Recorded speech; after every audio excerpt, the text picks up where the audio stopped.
आशा भरी नारी के एक और भाग में आपका स्वागत है। आज हमारी चर्चा का विषय है काम बनाम परिवार।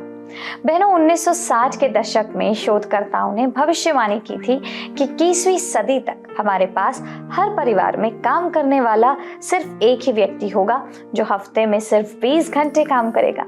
लेकिन आज हम जानते हैं कि यह सच नहीं है। 2025 में हम देखते हैं बहुत से लोग, खास तौर पर उच्च वेतन वाली पेशेवर नौकरियों में लगे लोग हर हफ्ते 50 घंटे या उससे ज्यादा काम करते हैं, जिससे उनके पास अपने परिवार के लिए बहुत कम समय बचता है। बिल्कुल, और इसके लिए हमें तकनीक का धन्यवाद करना चाहिए, है ना। स्मार्टफोन, लैपटॉप और वायरलेस इंटरनेट के साथ शाम, रात, सप्ताहांत, कार में और कॉफी शॉप में हम कहीं भी कभी भी काम करने की क्षमता रखते हैं। हम में से कई लोगों के साथ ऐसा हुआ है और हम इसे अपने आसपास देखते हैं। स्पष्ट रूप से एक सर्वेक्षण से पता चला है कि 59% ईमेल उपयोगकर्ताओं ने कहा है कि वे बाथरूम में रहते हुए भी अपना मेल चेक करते हैं। यह अजीब लगता है ना, लेकिन यही वास्तविकता है जिसमें हम रहते हैं। तो वाणी, आराम और परिवार के साथ समय बिताने का क्या हुआ? हमारे जीवन इतने व्यस्त कैसे हो गए हैं? क्या यही वजह है कि ज्यादा से ज्यादा युवा परिवार न बनाने का विकल्प चुन रहे हैं? क्या इसका कोई समाधान है? ये कुछ कठिन सवाल हैं और कुछ जटिल भी, जिनका जवाब देना मुश्किल है। लेकिन परमेश्वर का धन्यवाद है कि हमारे पास वो और उसका वचन है जिस पर हम भरोसा कर सकते हैं। बिल्कुल। पिछले सप्ताह हमने इस बारे में चर्चा की थी कि कैसे काम परमेश्वर की ओर से है और परमेश्वर हमारे द्वारा किए गए काम का उपयोग हमें आकार देने और हमारे दिलों को बनाने के लिए करते हैं। जी हाँ, हमने इस बारे में भी बात की थी कि कैसे परमेश्वर जीवन की यात्रा में हमारा साथी है और उसके साथ काम करना एक ऐसा तरीका है जिससे हम अपने रिश्ते को गहरा करते हैं और परमेश्वर के हृदय को जानते हैं। तो अब हम ये जानते हैं कि काम अपने आप में दोषी नहीं है। जब ये बाकी जीवन के साथ संतुलन में हो तो काम एक जबरदस्त आशीष है। इसे परिवार के साथ सही ढंग से कंधा मिलाकर खड़ा होना चाहिए, क्योंकि दोनों स्वस्थ जीवन में भागीदार हैं। पता है नतान्या, हमारे व्यस्त जीवन में अपने करियर की मांगों में फंसना बहुत आसान है। हाल ही में हमारे पादरी ने इस बारे में बात की थी कि कैसे हम अपने काम से भावनात्मक रूप से बहुत अधिक जुड़ सकते हैं, जुड़ जाते हैं, और यह समय है कि हम अपनी ऊर्जा को अपने परिवारों पर भी केंद्रित करें। ये बहुत रोचक बात है वाणी। मसीही दृष्टिकोण से हमें समय निकालने और खुद को याद दिलाते हुए कि जीवन में वास्तव में क्या मायने रखता है, काम और परिवार के बीच संतुलन पर विचार करने में मदद मिलती है। जी हाँ, सच तो यह है कि हमारे करियर बहुत महत्वपूर्ण है। वे हमारे परिवारों का भरण पोषण करते हैं और हमें अलग अलग क्षमताओं में सेवा करने के लिए अपने परमेश्वर प्रदत्त प्रतिभाओं का उपयोग करने की अनुमति देते हैं। काम पर हमारी चल रही श्रृंखला में हम बाइबल के सिद्धांतों का पता लगाएंगे जो हमें काम और परिवार के बीच संतुलन बनाने में मदद कर सकते हैं, ताकि परमेश्वर का सम्मान हो। बाइबल हमें सिखाती है कि काम एक परमेश्वर प्रदत्त आशीष है, लेकिन पाप के कारण हमारे परिवार की सुरक्षा के लिए इसे परिश्रम, इरादे और बुद्धि के साथ किया जाना चाहिए। जी हाँ, यह सच है। काम के प्रति भावनात्मक रूप से अति आसक्ति से थकान, तनावपूर्ण रिश्ते और हमारे वास्तविक उद्देश्य के बारे में गलत दृष्टिकोण पैदा हो सकता है। काम, पारिवारिक जिम्मेदारियों और अन्य प्रतिबद्धताओं के अंतहीन चक्र में फंसना आसान है। हम एक दिन से दूसरे दिन भागते रहते हैं। हमारी दिनचर्या समय सीमा और अंतहीन कार्यों की सूची से भरी होती है, जिससे किसी और चीज के लिए बहुत कम जगह बचती है। इस अराजकता के बीच हमारे विश्वास के महत्व को याद रखना और ये कैसे हमारे जीवन में संतुलन और अर्थ खोजने में हमारा मार्गदर्शन कर सकता है, यह याद रखना बहुत जरूरी है। बिल्कुल सही कहा आपने वाणी। काम, परिवार और आस्था के बीच संतुलन बनाना एक चुनौती हो सकती है, लेकिन ये असंभव नहीं है। इसकी कुंजी हमारे जीवन के सभी क्षेत्रों में परमेश्वर को प्राथमिकता देने और हमारे विश्वास को हमारे निर्णयों, कार्यों और रिश्तों को निर्देशित करने देने में निहित है। बहनों, जब काम और परिवार के बीच संतुलन की बात आती है तो परमेश्वर ने हमें अपने जीवन में वचन को लागू करने के लिए कोई चरण दर चरण नुस्खा नहीं दिया है। हर किसी की कार्य स्थिति और पारिवारिक स्थिति अलग अलग होती है, इसलिए इसके बजाय वो हमें बाइबल को हमारी व्यक्तिगत स्थितियों पर लागू करने के लिए बुद्धि देता है। नीति वचन 2:6-8 में यही कहा गया है, क्योंकि बुद्धि यहोवा ही देता है, ज्ञान और समझ की बातें उसी के मुंह से निकलती हैं। वो सीधे लोगों के लिए खरी बुद्धि रख छोड़ता है, जो खराई से चलते हैं उनके लिए वो ढाल ठहरता है। वो न्याय के पथों की देखभाल करता और अपने भक्तों के मार्ग की रक्षा करता है। एक यूनिवर्सिटी प्रोफेसर के बारे में एक प्रसिद्ध कहानी है जो हमें अपना समय कैसे बिताना चाहिए इस बात को प्राथमिकता देने के बारे में बताना चाहता था। प्रोफेसर अपनी कक्षा के सामने वस्तुओं की एक प्रदर्शनी लेकर खड़ा था। उसने एक बड़ा खाली जार लिया और उसमें लगभग 2 इंच व्यास के पत्थर भर दिए। फिर उसने कक्षा से पूछा कि क्या जार भर गया है, और उन्होंने हाँ में सहमति व्यक्त की कि जार भर गया है। फिर प्रोफेसर ने कंकड़ों से भरा एक डिब्बा लिया और उन्हें जार में डाल दिया और उसे थोड़ा हिलाया ताकि कंकड़ पत्थरों के आसपास के खुले क्षेत्रों में चले जाएं। प्रोफेसर ने कक्षा से फिर पूछा कि क्या जार भर गया है, तो उन्होंने हाँ में जवाब दिया, ये भरा हुआ है। इस बार प्रोफेसर ने रेत का एक डिब्बा लिया और उसे जार में डाला, जिससे पत्थरों और कंकड़ों के बीच की जगह भर गई। उन्होंने फिर पूछा, क्या अब जार भर गया है? वे हंसे और सहमत हुए, हाँ ये भर गया है। फिर प्रोफेसर ने समझाया, ये जार आपके जीवन का प्रतिनिधित्व करता है। बड़े पत्थर आपके जीवन में वास्तव में महत्वपूर्ण चीजों को दर्शाते हैं, जैसे कि स्वास्थ्य, परिवार और मित्र। कंकड़ वे अन्य चीजें हैं जो आपके जीवन में मायने रखती हैं, जैसे कि काम या स्कूल। और रेत बची हुई छोटी चीजों को दर्शाती है, जैसे कि भौतिक संपत्ति। अब अगर आप जार भरने के क्रम को उलट दें और पहले रेत डालें, तो पत्थरों और कंकड़ों के लिए पर्याप्त जगह नहीं बचेगी। यही सिद्धांत आपके जीवन पर भी लागू होता है। अगर आप छोटी छोटी चीजों पर बहुत ज्यादा समय बिताते हैं, तो आपके पास उन चीजों पर ध्यान देने के लिए पर्याप्त जगह या समय नहीं होगा जो वास्तव में महत्वपूर्ण है, यानी कि बड़े पत्थर। इसलिए सबसे पहले बड़े पत्थरों को प्राथमिकता दें, खुद की देखभाल करें, अपने प्रियजनों के साथ अच्छा समय बिताएं, और बाकी सब तो बस कंकड़, पत्थर और रेत हैं। उन्हें हमेशा कुछ जगह मिल ही जाएगी। कितनी अच्छी कहानी है। यह हम सभी के लिए एक महत्वपूर्ण सीख है। दर्शकों, हमें जानबूझकर अपने समय को व्यवस्थित करना चाहिए। हमें बस अपनी शीर्ष प्राथमिकताओं की पहचान करनी है और यह पता लगाना है कि हम आने वाले दिनों, हफ्तों और तिमाहियों में उन प्राथमिकताओं को कैसे पूरा करेंगे। ये मुझे उन दिनों की याद दिलाता है वाणी, जब हम अपनी बोर्ड परीक्षाएं दे रहे थे और हमें अपने अध्ययन कैलेंडर की योजना बनानी थी। मुझे आश्चर्य है कि क्या ये सारी योजनाएं मदद करती हैं? बिल्कुल, जरूर करती हैं। मैं हर रविवार शाम को अपने सप्ताह की योजना बनाने में 1 घंटा और हर सुबह अपने दिन की योजना बनाने में कई मिनट बिताती हूँ। इससे मुझे अपनी शीर्ष प्राथमिकताओं को पूरा करने के लिए पूरे सप्ताह को अव्यवस्थित और अस्त व्यस्त किए बिना समय निर्धारित करने में मदद मिलती है। सप्ताह की शुरुआत करने का ये एक समझदारी भरा तरीका लगता है। बेशक हर परिवार की अलग अलग प्राथमिकताएं होती हैं, लेकिन अपने जीवन साथी के साथ मिलकर ये तय करना अत्यंत आवश्यक है कि हमारे परिवार के लिए सबसे बड़ी प्राथमिकताएं क्या हैं। बिल्कुल, उदाहरण के लिए हर रात परिवार के साथ डिनर करना प्राथमिकता हो सकती है। अगर हमारे बच्चे खेल खेलते हैं तो उनके खेल ना छोड़ना सर्वोच्च प्राथमिकता हो सकती है। हमारी पारिवारिक प्राथमिकताएं चाहे जो भी हों, यह महत्वपूर्ण है कि दोनों माता पिता उनके बारे में एक ही राय रखें। बिल्कुल, हमारे परिवार के साथ बिताया गया समय बहुत कीमती है। हमारे बच्चे बहुत जल्दी बड़े हो जाते हैं और उनके साथ बिताया गया गुणवत्तापूर्ण समय बहुत सीमित होता है। हम पलक झपकते ही अपने प्रियजनों को खो सकते हैं। ये याद रखना महत्वपूर्ण है कि काम पर ज्यादा समय बिताने का मतलब है परिवार के साथ कम समय बिताना। नतान्या, मुझे लगता है कि संतुलन हासिल करने के लिए हमें काम और परिवार के बीच जानबूझकर स्पष्ट रेखाएं बनाने की ज़रूरत है।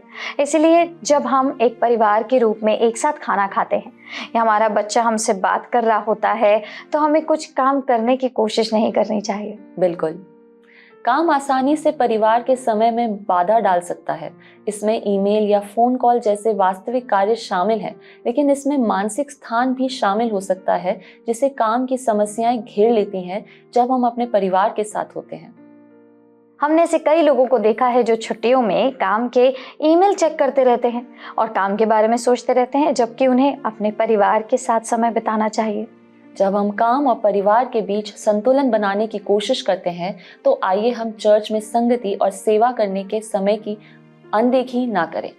जब हम साथी विश्वासियों के साथ समय बिताएंगे तो हमारे परिवार आत्मिक रूप से बहुत आशीषित होंगे। यहाँ एक कहानी है। एक व्यक्ति पादरी के पास ये बताने आया कि वो अब यीशु के लिए जीने के लिए तैयार है और सेवा के लिए उपलब्ध है। पादरी ने उनके साथ प्रार्थना की, उसका धन्यवाद किया और उसे आश्वासन दिया कि उसे बुलाया जाएगा। बाद में उसी रात चर्च में एक विधवा माँ ने पादरी को फोन किया और कहा कि वो अपने छोटे बेटे को अगले दिन अस्पताल ले जाने के लिए एक डॉक्टर से मिलने के लिए सवारी की तलाश में थी। अस्पताल 50 मील दूर शहर में था और उसके पास यात्रा करने का कोई साधन नहीं था। पादरी ने उस व्यक्ति को फोन किया जिसके लिए उसने पहले प्रार्थना की थी और उसे ये काम करने के लिए कहा। पहले तो उस व्यक्ति ने विरोध किया कि उसे काम से आधे दिन की छुट्टी लेनी पड़ेगी, लेकिन आखिरकार जब पादरी ने उसे धीरे से याद दिलाया कि उसने कहा था कि वो सेवा के लिए उपलब्ध है, तो वो सहमत हो गया। इसलिए उस आदमी ने काम से छुट्टी का प्रबंध किया और अगली सुबह उस महिला के घर गया। माँ अपने दूसरे बच्चों की वजह से नहीं जा सकी, इसलिए उसने छोटे लड़के को अपने पिकअप में ले जाकर अपने बगल में सीट पर बिठाया। जब वे कुछ दूर चले गए तो लड़के ने कहा, आप परमेश्वर हैं, है ना? आदमी ने कहा, नहीं, बिल्कुल नहीं, तुम ऐसा क्यों कह रहे हो? लड़के ने कहा, कल रात मैंने अपनी माँ को रोते हुए और परमेश्वर से प्रार्थना करते हुए सुना कि किसी को भेजें जो मुझे अस्पताल ले जाएं। मुझे लगा कि आप परमेश्वर होंगे। लड़का 1 मिनट के लिए चुप रहा और फिर उसने कहा, अगर आप परमेश्वर नहीं हैं तो आप उनके लिए काम करते हैं, है ना? वो आदमी रुका और आंखों में आंसू और दिल में रोमांच भरकर बोला, बेटा, अब पहले से कहीं ज्यादा, अब पहले से कहीं ज्यादा। कितनी गहरी वीडियो है ना। मुझे याद है कि एक बार चर्च का एक पुराना सदस्य मेरे पास आया और मुझे मेरी पहली नौकरी के लिए बधाई दी। और फिर उसने कहा, यदि आप प्रभु के लिए काम करते हैं, अपने हृदय की लगन से रक्षा करती हैं और प्रतिदिन बुद्धि की खोज करती हैं, तो आप अपने और अपने परिवार के लिए परमेश्वर की प्रावधान में विश्राम पा सकेंगे। ये बहुत सुंदर बात है वाणी। जब हम परमेश्वर को प्राथमिकता देते हैं और उनकी बुद्धि और सहायता के लिए उन पर निर्भर रहते हैं, तो वो हमें अपनी सभी जिम्मेदारियों को अनुग्रह के साथ संभालने की सामर्थ्य देते हैं। वो ही है जो हमें संतुलन और आराम देते हैं। जी हाँ दर्शकों, मुझे लगता है कि महिलाओं के रूप में हम लगातार अपने जीवन को संतुलित करने की कोशिश कर रहे हैं। अपने सभी दायित्वों, जिम्मेदारियों को पूरा करने की कोशिश कर रहे हैं। लाखों कामकाजी महिलाएं, चाहे वे शादीशुदा हों या अकेली, बच्चे वाली हों या निसंतान, काम और घर के बीच संतुलन बनाने की कोशिश कर रही हैं। और अक्सर हमारी पहचान और मूल्य हमारे काम से जुड़े होते हैं, लेकिन बात यह है कि हम हमारे काम की वजह से परमेश्वर के लिए मूल्यवान नहीं हैं, बल्कि इसलिए हैं कि हम उसके बच्चे हैं। क्या ये आश्चर्यजनक नहीं है? परमेश्वर का धन्यवाद हो कि उसने हमें इस क्षेत्र में मार्गदर्शन के बिना नहीं छोड़ा है। जब भी हमें यह सब संतुलित करने में कठिनाई हो रही है तो हम नीति वचन 31 की स्त्री को देख सकते हैं। अरे हाँ, ये महिला बाइबल की सुपर वुमन है। वो अपने घर को अच्छी तरह से संभालती है। वो एक लाभदायक व्यवसाय की मालकिन है। वो अपने पति की अच्छी देखभाल करती है और उसका विवाह स्वस्थ है। वो अपने समुदाय में दयालु और सक्रिय है। मेरा मतलब है वो एक पूर्ण जीवन जी रही है और इसे अच्छे से जी रही है। जी हाँ, चाहे हम इस महिला की प्रशंसा करें या उसके इतने पूर्ण होने पर नाराज हों, हम सभी इस महिला से बहुत कुछ सीख सकते हैं कि काम और जिंदगी के बीच बैलेंस, संतुलन बनाए रखने के लिए अपने दिन को कैसे व्यवस्थित करें। तो चलिए शुरू करते हैं। सबसे पहली चीज जो वो करती है वो ये है कि वो सुबह जल्दी उठती है। अब मुझे पता है कि ज्यादातर लोगों के लिए ये कुछ ऐसा है जो हमें करना पड़ता है, लेकिन हम वास्तव में इसका आनंद नहीं लेते। लेकिन नीति वचन 31 की महिला सूरज उगने से पहले उठती है और अपना दिन शुरू करती है। मैं दिल से रात में जागने वाली व्यक्ति हूँ, लेकिन मैंने पिछले कुछ वर्षों में पाया है कि मेरे सबसे अधिक उत्पादक दिन वो होते हैं जब मैं सुबह जल्दी उठती हूँ। और मैं जानती हूँ कि यह बात माताओं के लिए विशेष रूप से सत्य है। सुबह सुबह उठकर हम बिना किसी व्यवधान के परमेश्वर से जुड़ सकते हैं, अपने लक्ष्यों की समीक्षा कर सकते हैं और अपने दिल को व्यवस्थित कर सकते हैं। सुबह जल्दी उठकर अपनी दिनचर्या पूरी करने से हम ऊर्जा और ध्यान के साथ अपने दिन की शुरुआत कर पाते हैं। जी हाँ, बिल्कुल। दूसरी बात जो हम नीति वचन 31 की महिला से सीख सकते हैं वो ये है कि वो दूसरों को काम सौंपती है। अब यह हम सभी महिलाओं के लिए एक बड़ी बात है जो अपने घर की देखभाल करती हैं, व्यवसाय चलाती हैं, काम पर जाती हैं, अपने पति और बच्चों के लिए मौजूद रहती हैं, मनोरंजन करती हैं, पूरे परिवार के लिए मिलने का समय निर्धारित करती हैं और बहुत कुछ करती हैं। लेकिन हम में से अधिकांश लोगों को ऐसा भी लगता है कि ये सब करने के लिए दिन में पर्याप्त घंटे नहीं है, और ऐसा इसलिए है क्योंकि अगर हम ये सब अकेले ही करें तो दिन में इतना समय नहीं होगा कि हम खुद ये सब कर सकें। नीति वचन 31:15 कहता है, वो रात ही को उठ बैठती है और अपने घराने को भोजन खिलाती है और अपनी दासियों को अलग अलग काम देती है। यह महिला इतना कुछ करने में इसलिए सक्षम है क्योंकि वह अपने आसपास के लोगों की मदद लेती है। नीति वचन 31 की महिला ने काम जीवन संतुलन हासिल करने का और इसको करने के लिए काम सौंपने का बहुत जरूरी कौशल सीखा है। अंत में नीति वचन 31 की महिला अपने काम जीवन के बीच संतुलन कैसे बनाए रखती है, इसका असली रहस्य ये है कि वो परमेश्वर का सम्मान करती है। हर दिन उसके साथ समय बिताने को प्राथमिकता देना महिलाओं के रूप में हमारी सफलता की कुंजी है। हमें प्रार्थना करने और उसके वचन का अध्ययन करने के लिए समय निकालने की जरूरत है। तो बहनों, हर रोज प्रार्थना करें क्योंकि प्रार्थना के उन समयों में परमेश्वर हमसे बात करेगा। वो हमें बताएगा कि क्या हमारे जीवन में कुछ ऐसा है जिसे हमें उतारना है। प्रभु हमें दिखाएगा कि हमें क्या सौंपना है, किसे सौंपना है। वो हमें दिखाएगा कि हमें अपनी जिम्मेदारियों को कैसे प्राथमिकता देनी है। किसी ने एक बार कहा था कि हमें जीवन को एक खेल के रूप में कल्पना करनी चाहिए जिसमें हम हवा में 5 गेंदों को उछाल रहे हैं। हम उन्हें नाम देते हैं काम, परिवार, स्वास्थ्य, दोस्त और आत्मा, और हमारा एक काम है उन्हें हवा में रखना। काम लेबल वाली गेंद एक रबर की गेंद है। अगर हम इसे गिराते हैं तो ये वापस उछल जाएगी, लेकिन बाकी 4 गेंदें परिवार, स्वास्थ्य, दोस्त और आत्मा कांच की बनी हैं। अगर हम इनमें से एक को गिराते हैं तो वो हमेशा के लिए निशान, खरोंच, क्षतिग्रस्त या यहाँ तक कि टूट जाएंगे।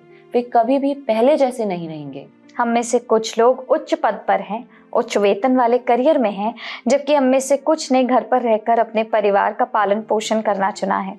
हम में से कुछ के पास माँ बनने से पहले पूर्णकालिक करियर था, जबकि हम में से कुछ के पास ऐसी नौकरियां थी जो हमें शुरू में पसंद नहीं थी। हम सभी के लिए एक बात समान है कि घास हमेशा दूसरी तरफ से हरी प्रतीत होती है। हर कोई जो पूर्णकालिक काम करता है वो चाहता है कि उसके पास घर पर ज्यादा समय हो। हर कोई जो घर पर है वो सही अंशकालिक नौकरी चाहता है। मुझे नहीं लगता कि कोई सही मध्यम मार्ग मौजूद है बहनों, लेकिन एक चीज जो परमेश्वर अभी हमें सिखाने पर काम कर रहे हैं वो है वर्तमान में जीना और इस पल में जहां हूं वहां उसकी सराहना करना। यहाँ एक और कहानी है। जिस जूते की दुकान पर वह काम करता था उससे एक ब्लॉक दूर एक लड़का अक्सर दूसरी दुकान से गुजरता था। उस दुकान में एक खुशमिजाज मोची बैठा करता था जो अपने आसपास के लड़कों को इकट्ठा करता था और उन्हें कहानियां सुनाता था। लड़के ने देखा कि मोची कभी भी तलवों को नहीं पीटता था, बल्कि उन्हें पानी से निकालता था, उनमें कील ठोंकता था, हालांकि वे गीले थे, और जब वह प्रत्येक कील ठोंकता तो उनमें से पानी के छींटे निकलती थीं, और फिर भी उसकी दुकान हमेशा भीड़ भाड़ वाली रहती थी। एक दिन लड़का अंदर गया और बोला, मैंने देखा है कि आप गीले तलवों को ही लगा देते हैं, क्या वे उतने ही अच्छे हैं जितने कि पीटने पर होते हैं? उसने मुझे एक दुष्ट मुस्कान दी और जवाब दिया, इस तरह से ये बहुत आसान है मेरे लड़के। लड़का अपने जूते की दुकान पर वापस आया और अपने मालिक को कहानी सुनाई और सुझाव दिया कि शायद वे चमड़े को इतनी सावधानी से सुखाने में समय बर्बाद कर रहे थे। उसके मालिक ने यानी कि मिस्टर मैके ने अपना काम रोक दिया और अपनी बाइबल खोली जिसमें लिखा था, जो कुछ भी तुम करो सब कुछ परमेश्वर की महिमा के लिए करो।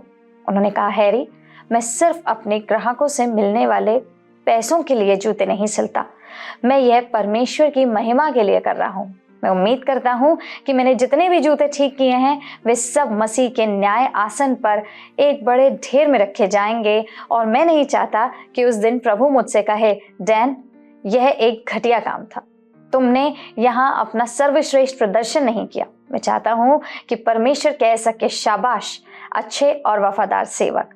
फिर उन्होंने समझाया कि जैसे कुछ लोगों को प्रचार करने के लिए बुलाया जाता है, वैसे ही उन्हें जूते ठीक करने के लिए बुलाया गया था। और जब वह ये काम अच्छी तरह से करेंगे तो तभी उनकी गवाही परमेश्वर के लिए मायने रखेगी। बहनों, परमेश्वर हमारे साथ उन रोजमर्रा के कामों में भागीदार बनना चाहते हैं जिन्हें हम अक्सर महत्वहीन समझते हैं। सच्चा कार्य, जीवन संतुलन अंततः उसी में पाया जाता है। काम और परिवार के बीच संतुलन बनाना समय प्रबंधन से कहीं ज्यादा है। ये हमारे दिलों को परमेश्वर की प्राथमिकताओं के साथ संरेखित करने के बारे में है। अपने परिवारों को प्राथमिकता देने से हम मसीह के प्रेम का अनुकरण करते हैं और विश्वास और प्रेम की विरासत बना सकते हैं। इस संतुलन का मतलब अपने काम की उपेक्षा करना नहीं है, बल्कि इसका मतलब है कि हम जानते हैं कि हमारा अंतिम आह्वान उन लोगों से प्यार करना और उनकी सेवा करना है जिन्हें परमेश्वर ने हमारे जीवन में रखा है। जब हम अपने करियर की मांगों को पूरा करते हैं तो हमें याद रखना चाहिए कि हमारी पहली सेवा हमारे परिवारों के लिए है। जो वास्तव में मायने रखता है उस पर ध्यान केंद्रित करके हम अपनी परमेश्वर प्रदत्त भूमिकाओं को पूरा करते हैं और अपने पेशेवर और व्यक्तिगत जीवन दोनों में अधिक आनंद और संतुष्टि पाते हैं। तो दर्शकों, हमें उम्मीद है कि हम आपके कुछ सवालों या शंकाओं का जवाब देने में सक्षम रहे होंगे। आखिरकार ये पुरस्कार या काम पर उपलब्धियां नहीं हैं जो समय की कसौटी पर खरी उतरेंगी, बल्कि वो प्यार और रिश्ते हैं जो हम अपने परिवारों के साथ बनाते हैं। हमारी सच्ची विरासत हमारे द्वारा साझा किए गए या साझा किए जाने वाले प्यार और हमारे द्वारा छुए गए जीवन में निहित है, जिसकी शुरुआत हमारे अपने परिवारों से होती है। अगले सप्ताह हम फिर से आपसे मिलेंगे, लेकिन इससे पहले कि आज आपसे विदा लें, आइए प्रार्थना करें।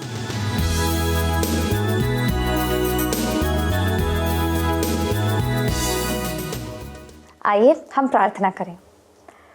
धन्यवाद पिता परमेश्वर, सामर्थी प्रभु, हम आपका धन्यवाद करते हैं कि आज आपने अपने वचन के द्वारा ये बताया कि कितना ज़रूरी है कि जो काम आशीष के रूप में आपने हमें दिए हैं उनके साथ साथ अपने परिवार में भी एक संतुलन बना के रखना है। हाँ परमेश्वर, हमें इस तरीके का बनाइए कि हमारा पूरा प्रावधान सिर्फ और सिर्फ काम नहीं, बल्कि एक ऐसा जीवन हो जैसा नीति वचन की उस स्त्री के जीवन से हमने प्रेरणा लेकर के पाया है।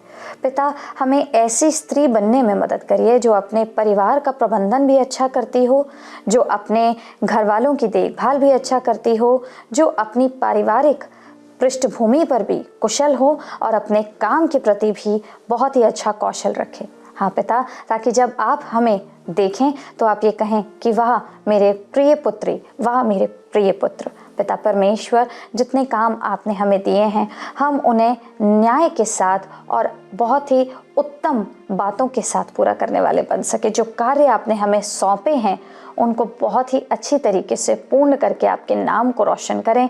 और पिता, जो जिम्मेदारियां, जो परिवार, जो परमेश्वर कई सारी बातें आपने अलग अलग आशीषों के रूप में हमारे जीवन में रखे हैं, फिर चाहे हमारे बच्चे हों, हमारे परिवार हों, पिता हमारे जीवन साथी हों, हमारे साथ काम करने वाले लोग हों, हमारे दोस्त हों, हमारा करियर हो, हमारी जॉब्स हों, हर एक कार्य में आप हमें अपने कौशल से पिता परमेश्वर जी नवाजेंगे, ताकि जब भी हम अपने कामों को करें तो केवल और केवल अपनी दृष्टि को आपकी ओर रख करके उन कामों को बहुत ही अच्छी तरीके से आपके नाम को महिमा देते हुए बिना किसी परेशानी के करते चले जाएं।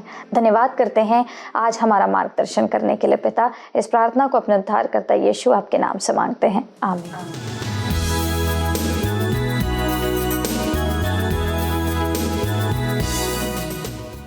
तो दर्शकों, आज आपका हमारे से जुड़ने के लिए बहुत बहुत धन्यवाद। यदि आप इस कार्यक्रम को फिर से देखना चाहते हैं तो आप हमारे YouTube चैनल वर्ड रिसाउंड्स टुडे पर जाकर इसे फिर से देख सकते हैं। यदि आपको कोई विषय पर प्रार्थना या परामर्श चाहते हैं तो स्क्रीन पर आ रहे नंबर पर कॉल ज़रूर कीजिए। हमारे प्रतिनिधि आपकी सहायता करेंगे। तब तक के लिए हम आपसे विदा लेते हैं। हम आपसे अगली सप्ताह फिर मिलेंगे। तब तक परमेश्वर आप सबके साथ रहे।